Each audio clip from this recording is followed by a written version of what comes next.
Oke, hari ini materi kita adalah K-means clustering. Saya harap semuanya masih ingat clustering, atau kita review sedikit. Cluster. Cluster apa?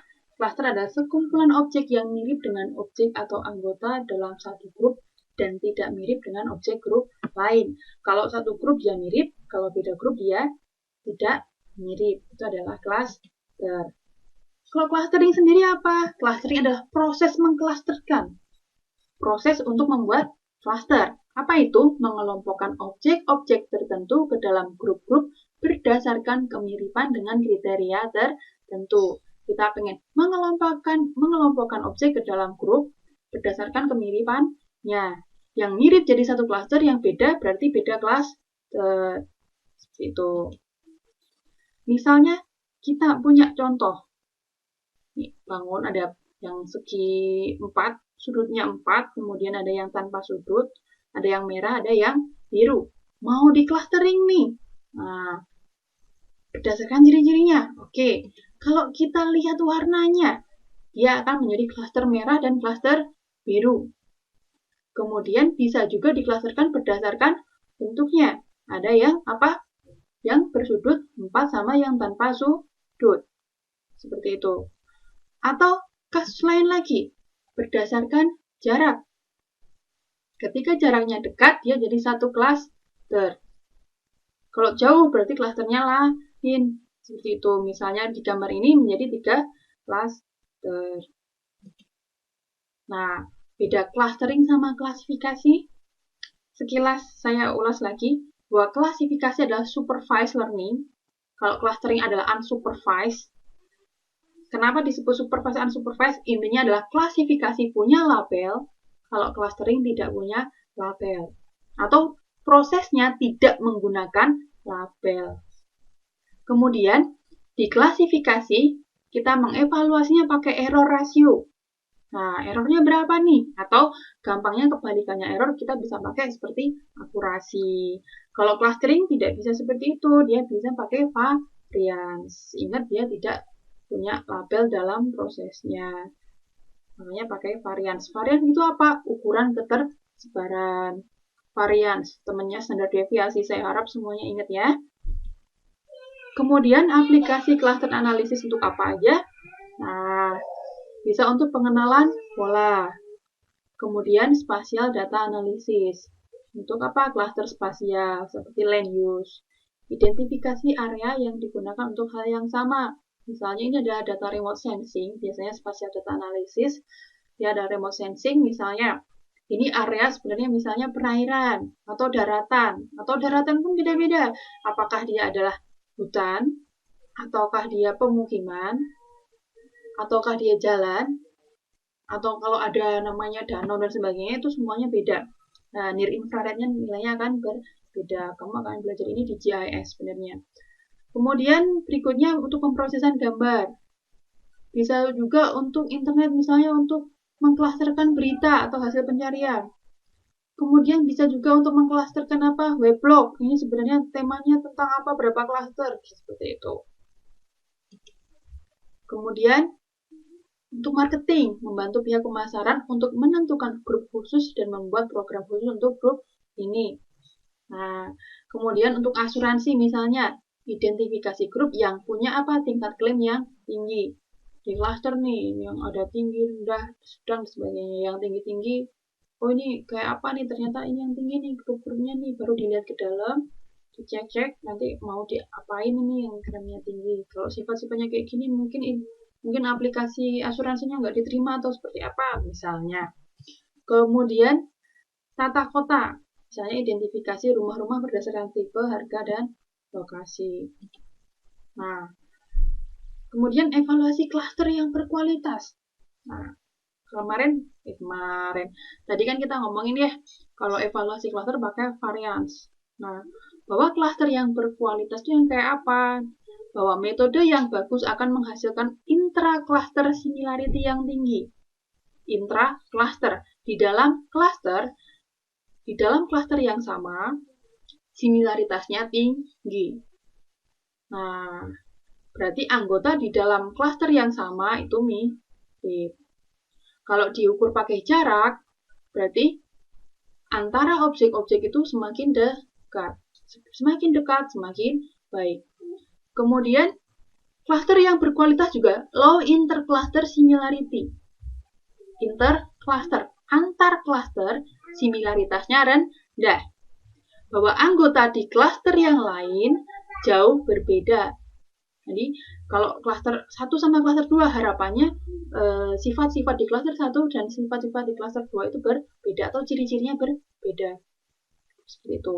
Kalau diukur pakai distance, semakin jauh semakin baik. Jarak antara cluster 1 dengan cluster 2 harapannya adalah jaraknya semakin jauh.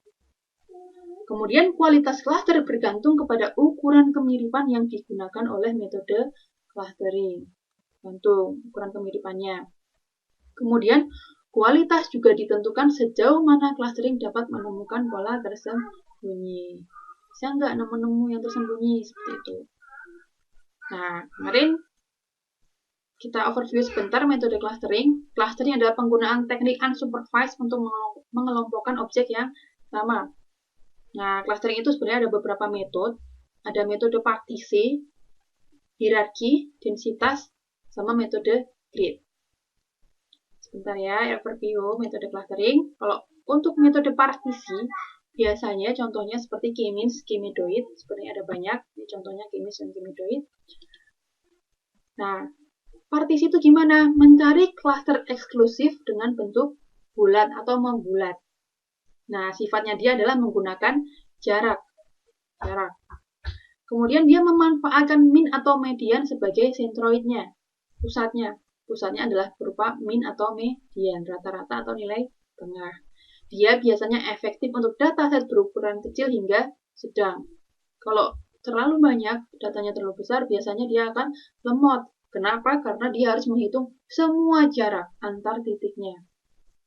Nah, contohnya adalah K-means, K-medoid. Nah, di gambar ini misalnya, ini adalah cluster awalnya, ini masih initial cluster di awal-awal. Kemudian setelah diiterasi, dia akan beradaptasi, bergeser.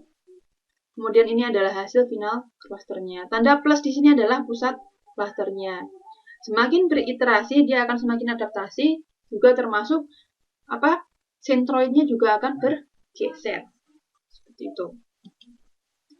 Kemudian yang kedua adalah metode hierarki. Metode hierarki. Clusternya akan berbentuk hierarki atau multiple level. Nah, kemudian dia kekurangannya tidak dapat mengoreksi kesalahan penggabungan atau pemisahan. Kalau sudah bergabung ya sudah, seperti itu. Kemudian dapat menggunakan teknik micro clustering atau linkage. Pakainya linkage. Nah, kemudian teknik clustering berikutnya adalah metode densitas. Apa ini? Nah, metode densitas, namanya densitas itu adalah kepadatan. Dia dapat menemukan cluster yang berbentuk sembarang. Nah, cluster berupa daerah yang padat yang dipisahkan oleh daerah yang tidak padat. Nah, dia biasanya punya syarat nih, setiap daerah harus memiliki jumlah titik atau tetangga minimal. Itu, misalnya dalam jak sekian dia harus punya ada berapa jumlahnya. Atau setiap titik dia harus punya tetangga berapa jumlahnya. Kalau dia nggak punya tetangga sejumlah syaratnya, dianggapnya dia adalah tidak masuk ke cluster. Nah, ya, seperti ini titik-titik yang di pinggir-pinggir ini, dia akan jadi outlier. Ini akan membentuk dua cluster dengan titik-titik yang di luar yang nggak punya tetangga, bisa jadi outlier. Nah, metode densitas ini bisa untuk memfilter outlier. Kemudian, metode berikutnya adalah metode grid. Grid itu garis-garis. Oke, garis-garis. Memang garis-garis. Nah, menggunakan struktur data grid multi-resolusi. Ini waktu prosesnya sangat cepat. Nah, semakin padat datanya, titiknya semakin dekat, gridnya juga semakin rapat. Nah, contohnya seperti ini nih. Nih, semakin rapat gridnya, garis-garisnya. Seperti itu. Nah, untuk fokus hari ini, kita mau belajar tentang K-means. Kan K-means adalah suatu metode partisi, clustering yang pakai metode partisi. Oke, K-means. Bedanya apa sama K-medoid? Ya, namanya satunya pakai rata-rata, satunya pakai median. Pada umumnya dia adalah sama. Nah, ingat tadi kita ngomongin metode partisi. Metode partisi itu menggunakan jarak. Dievaluasinya pakai jarak. Ya, kalau deket jadiin satu klaster, kalau jauh lo satu klaster yang lain lah, gitu, seperti itu. Nah, kalau ngomongin jarak, kita ngomongin Minkowski matrix. Sebenarnya pengukuran jarak itu banyak ya. Nah, ini ada salah satu pengukuran jarak. Kalau kita punya dua objek X dan Y, nah sama-sama punya fitur sejumlah P, jarak X sama Y adalah akar apa? Akar R dari penjumlahan fitur 1 sampai P, XI min YI, pangkat R. Nah, kalau bingung, langsung saja. Misalnya Euclidean distance, yang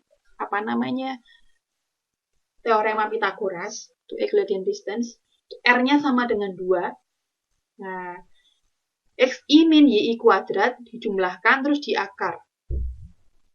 Kalau Manhattan distance, R-nya sama dengan 1. Berarti tidak dikuadratkan, tidak diakar juga. Bedanya apa ini? Nah, Euclidean distance itu adalah jarak analitik. Kalau Manhattan distance adalah jarak fisik, seperti itu. Euclidean distance adalah jarak X ke Y. X ke Y, misalnya titik X dan Y ini, kamu perhatikan, ini jaraknya. Nah, X ke Y, seperti kita bikin garis X ke Y garis lurus, itu adalah Euclidean distance, jarak analitik. Gampangnya kalau kamu berangkat dari rumah ke kampus, nah, ambil titik lurus, garis lurus dari rumahmu ke kampus. Itu adalah apa? Itu adalah Euclidean distance, garis lurusnya. Manhattan distance adalah jarak yang fisik. Jarak fisik ya, belok kanan, belok kiri, ya hitung semua. Seperti itu. Itu adalah Manhattan distance. Misalnya nih, ini X ke Y. X ke Y misalnya turun 3 langkah, ke kanan 4 langkah. Berarti totalnya adalah 7. Kalau Euclidean distance berarti pakai teorema Pythagoras. Nih. Atau pakai Euclidean distance juga. Ini 4 kuadrat ditambah 3 kuadrat berapa? Oke, 25. 25 diakar. Akar kuadrat dari 25 berapa? 5. Seperti itu. Itu adalah pengukuran jarak. Ini hanya 2 dari sekian banyak ya. Nah, sekarang kita akan membahas K-means-nya. Nah, di sini kita akan pakai jarak yang umum adalah Euclidean distance. Pakai analitik. K-means memisahkan data menjadi K daerah bagian yang terpisah.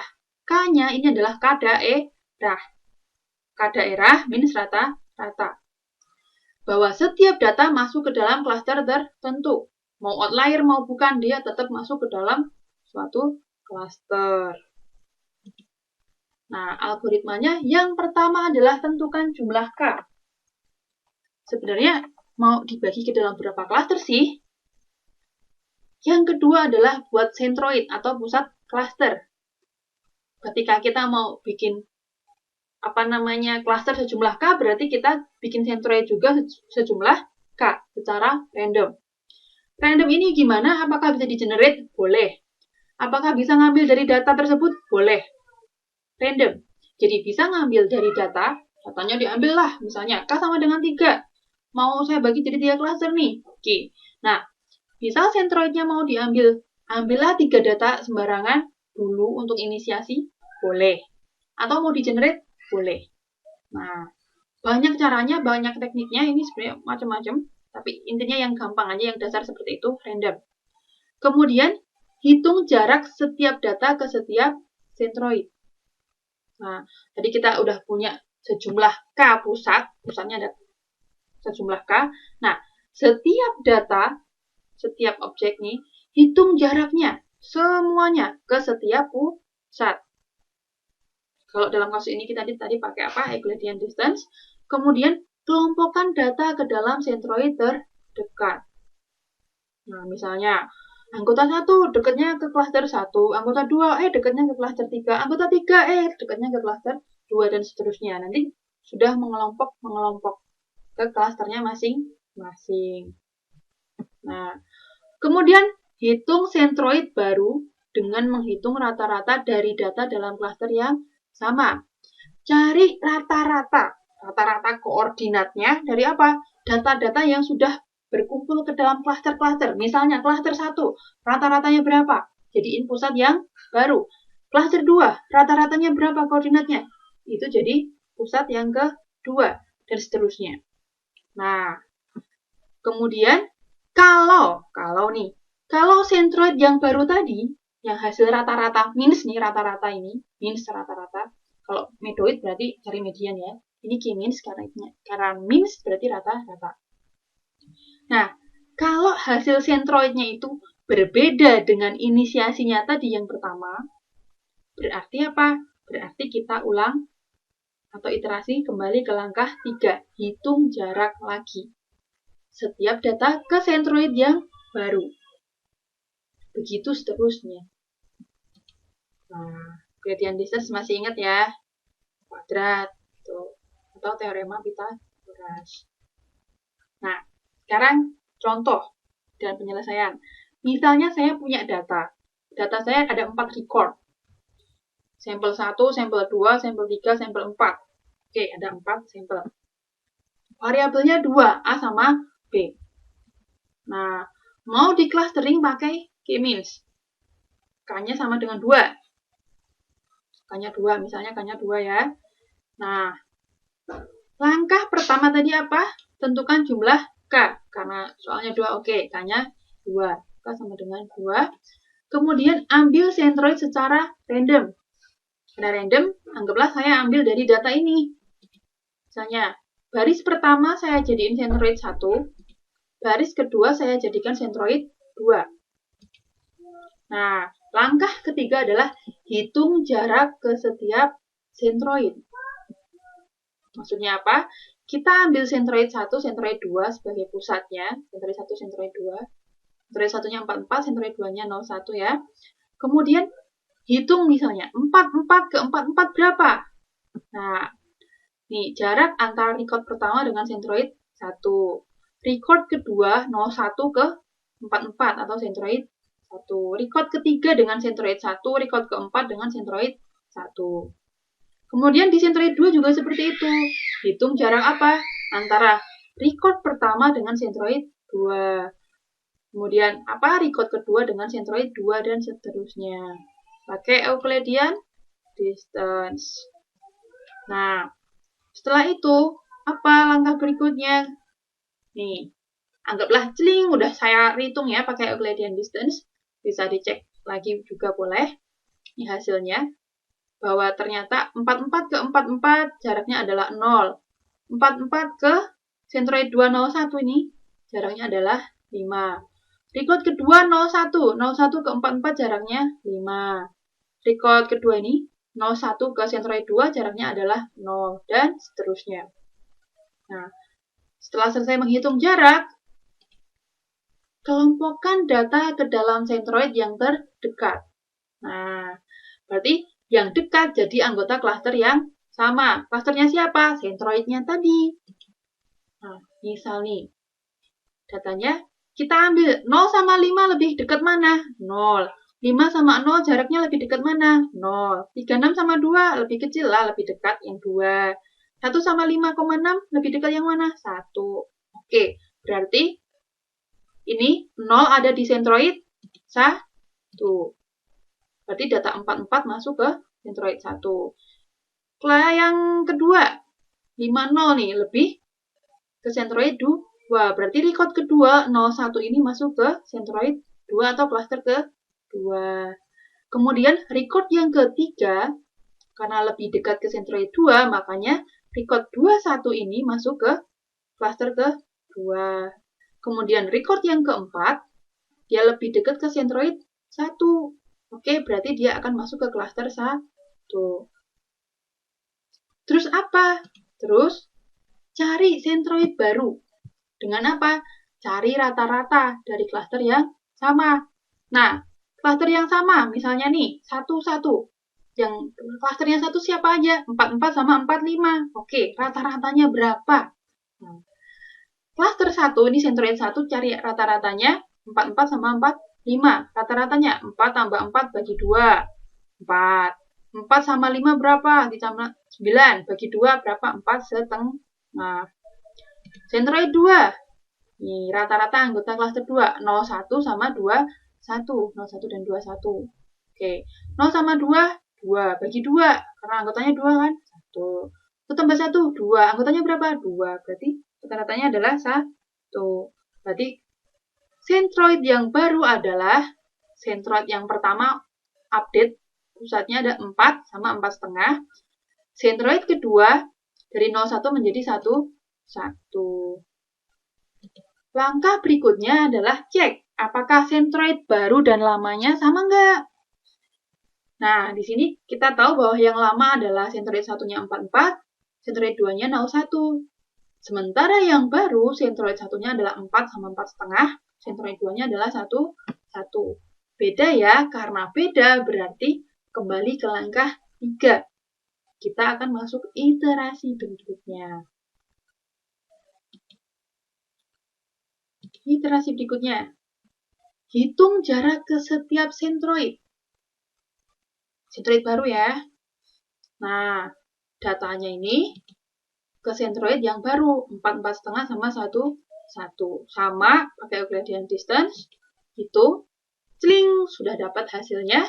Ternyata misalnya nih hasilnya data pertama nih jaraknya ke sentroid 1 0,5, sementara data yang ke sentroid 2 44 ke sentroid 2 ke 11 jaraknya 4,2.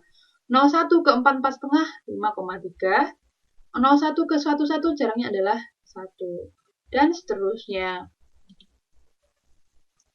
Kemudian langkah berikutnya adalah mengelompokkan data berdasarkan sentroid terdekat. Yang dekat yang mana? Nah, lihat nih. Sentroid 1, sentroid 2. Data yang pertama lebih dekat ke sentroid 1. Data yang kedua lebih dekat ke sentroid 2. Kemudian record yang berikutnya lebih dekat ke sentroid 2. Data yang terakhir lebih dekat ke sentroid 1. Sehingga kita tahu bahwa 44 masuk ke sentroid 1, berarti klaster 1. 01 lebih dekat ke sentroid 2, berarti masuk klaster 2. 21 lebih dekat ke sentroid 2, berarti dia masuk klaster 2. Kemudian jadi code yang keempat lebih dekat ke sentroid 1, berarti dia masuk klaster 1. Nah, kemudian setelah itu apa? Cari sentroid yang baru. Caranya gimana? Sama, cari rata-rata data dari klaster yang sama. Rata-ratanya 44 sama 45, rata-ratanya berapa? 4 sama 4 setengah. Sentroid 2, 01 sama 21 nih. Oke, rata-ratanya berapa? 1, 1. Ini adalah sentroid yang baru. Kemudian langkah berikutnya adalah cek lagi, sentroid baru sama lama sama enggak. Lihat ini, lama 4 setengah sama 1, 1. Ternyata yang baru juga 4 setengah dan 1, 1. Oke, karena ini sudah sama, tidak sama, tidak. Berarti maksudnya sudah sama. Ya. Karena sudah sama, maka berhenti. Berarti kita sudah dapat clusteringnya, hasil clusteringnya, klasternya ada 2, C1, C2 ini. Yang pusat pertama adalah 4 dan 4 setengah, anggotanya adalah 44 dan 45. Kemudian klaster yang kedua pusatnya adalah 1, 1. Nah, anggotanya 01 dan 21. Sudah jadi. Seperti itu. Kemudian kalau ada pertanyaan silahkan bisa dilempar ke forum seperti biasa. Ini adalah tugasnya latihannya. Latihannya saya harap ini segera dikumpulkan setelah nanti malam ya. Nah, silahkan ambil inisiasi sentroid random.